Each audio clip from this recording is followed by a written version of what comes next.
আবার বেহেশতের মধ্যে ঠুকিয়া দাও। বাবার একটু পরীক্ষা করিয়া দেখেন আমার নফস কোন অবস্থায় আছে। আপনার নফস কি নফসে আম্মারা না নফসে লাওয়ামা না নফসে মুতমাইন্না? যে আল্লাহর বান্দা বান্দিরা আমার মাওলার জিকির করে আল্লাহর ফজল করমে দেখবেন আস্তে আস্তে নফসের হালাত পরিবর্তন হইতে আছে।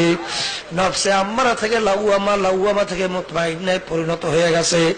এমন এক শ্রেণীর আল্লাহর বান্দা বান্দিরা দুনিয়াতে আছে, দেখবেন তাদের সামনে গুনাহ আসলে শরীরের ভিতরে ঝালঝালা তৈরি হয়ে যায়। আল্লাহু আল্লাহ। আমার মাওলা তাদের সম্পর্কে বলছেন তাকশাইরু মিনহু জুলুদুল্লাযীনা ইয়াখশাউনা রাব্বাহুম সুম্মা তালিনু জুলুদুহুম ওয়া কুলুবুহুম ইলা যিকরিল্লাহ। এমন এক শ্রেণী আল্লাহর বান্দা বান্দিরা দুনিয়ার মধ্যে আছে যারা আমার মাওলার আযাব ও গজবের কথা শুনলে, আমার মাওলার আযাব ও গজবের কথা মনে পড়লে তাদের চামড়া থরথর করে কাঁপতে ওঠে, তাদের কলমের ভিতরে ঝালঝালা তৈরি হইয়া যায়। আল্লাহু আল্লাহ আল্লাহু। আপনার কথা মানার জন্য হুজুর আমি পাগলের মতো জঙ্গলে দৌড়েছি। হুজুর এমন কোন আমার জানা মতে জায়গা নাই যেই জায়গায় আমি যাই নাই, কিন্তু জঙ্গলের মধ্যে যাইয়া গোপরে মুরগি জবাই করা শুরু করি, কিন্তু চাইয়া দেখি আমার মাওলা আমার দিকে চাইয়া রয়েছে।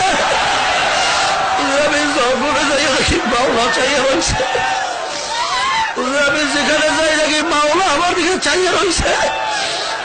হুজুরের জন্য আমি মুরগি বা মোরগ জবাই করতে পারি নাই। তখন হুজুর ডাক দিয়া বলো, ও মুরিদেরা, এই বোকাটাকে ইল্লাল্লাহ লা মাশুকা ইল্লাল্লাহ লা ইলাহা ইল্লাল্লাহ জন্দেল আস সাইকালে লা পাকিকু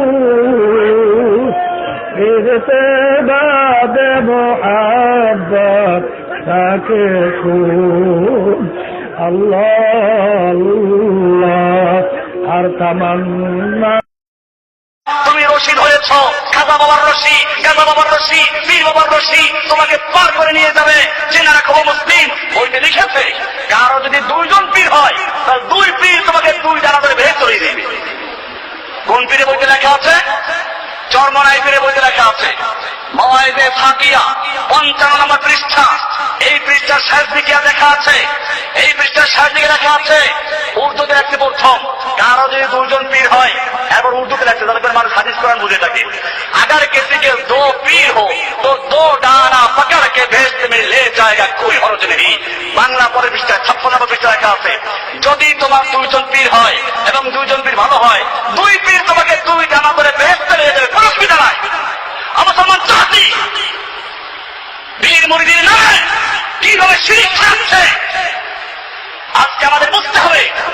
লা ইলাহা পড়ছে জিকিরের ছাড়াই এই লোকগুলো মসজিদ ফাটায় লা ইলাহা ইল্লাল্লাহ ওটা বেটা বাচ্চা। আমি পরিষ্কার বলছি সাহাবায়ে কেরাম মানে তাল মিলিয়ে সুরে সব মিলিয়ে চিৎকার করে কোথা থেকে করেন নাই, লা ইলাহা ইল্লাল্লাহ।